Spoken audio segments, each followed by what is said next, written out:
Okay, in this video, I'm going to talk about substituting and evaluating expressions, which is going to be a skill that we use a lot kind of throughout this course. So I want to evaluate. So evaluate means find a numerical answer, find a number for this expression when x is equal to 5. The easiest way to do this is to simplify the expression first. So I'm going to expand these brackets. It's a bad start. 3 times 2x is 6x. 3 times 5 is positive 15. If I don't see a number in front of the bracket, I'm multiplying in front of by negative 1. So that will flip the signs, and then I can collect like terms. So far, we're just applying algebraic manipulation rules that we're comfortable with. And now I can evaluate the expression really easily. I can sub x equals 5 or substitute x equals 5 into the expression. So what that means is every time I see an x, I'm going to replace it with what I know x is. And in this case, I know that x is 5, so I'll replace x with 5. And then I'll just evaluate with BEDMAS. So 5 times 5 is 25. Take away 8 is equal to 17. So that's all there is to evaluating and substituting. I want to simplify the expression first, and that makes it much easier and quicker just to plunk in 5 anytime I see x in my simplified expression and then evaluate. It's harder, and you're more likely to make an error if you do the substitution in the first step. I'm going to have brackets within brackets. I'm going to have to sub it in multiple times. So it's always a little bit more straightforward, I think, to simplify first. Let's just do one more example. Again, I'm always using equal signs when I'm working with expressions because I want to show that each step is equivalent or equal to the step above it. So again, I'm going to expand my bracket. So negative 2x squared times x will be negative 2x cubed. Negative times a negative, so I'll have positive 10x squared. So this is already simplified. I can't collect any like terms. So I'm now going to substitute in negative 3 for x so I can evaluate. So again, it's very important to always substitute in our value in brackets because that's going to make it easier and correct to deal with a negative sign. So what's negative 3 cubed? Well, I'm multiplying a negative number an odd number of times. That's going to be a negative 27. But then negative 3 squared, negative 3 times negative 3 is positive 9. What's negative 2 times negative 27? That's going to be a positive 54 plus positive 90. So my final answer is 144. So again, there are two steps. When I'm evaluating an expression, I always like to simplify it first. And then I like to substitute in my value for x or any variable that you have. You could plug in negative 3 into the initial expression, but you're going to have brackets within brackets. It's going to be a little bit more complicated and cumbersome to deal with. So my recommendation is first you simplify. That would be worth 1 mark on a test or a quiz, and then you evaluate for your second mark. So that's substitution and evaluation. I just want to apply that to a few different concepts in geometry. So we're first going to look at this rectangle. Let me focus my camera. Where I've got a length that is 3x minus 1 and a width of 2x. Remember, every rectangle has 2 widths and 2 lengths. And I want to write a simplified expression for the perimeter. Well, we know from elementary school that our perimeter is 2w plus 2l. I always make my l a cursive L so it doesn't look like a 1. I've got 2 widths and 2 lengths. Well, what are my widths? Well, my width was 2x, so I can substitute that in. And my length, or L, was 3x minus 1. So I've got 2 multiplied by the width plus 2 multiplied by the length, and that's the perimeter.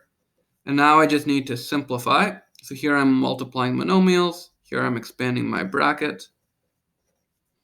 So altogether, my perimeter is equal to 10x minus 2 after I collect like terms. So that's a simplified expression for the perimeter of the rectangle. I can do the same thing for area. We know from elementary school that the area of a rectangle is just width times length. Remember, if there's no operation, we assume it's multiplied.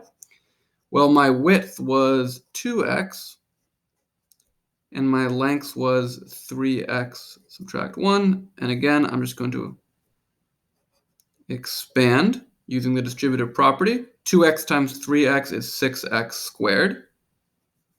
And then I'll have minus 2x. And this is fully simplified because there are no like terms that I can collect.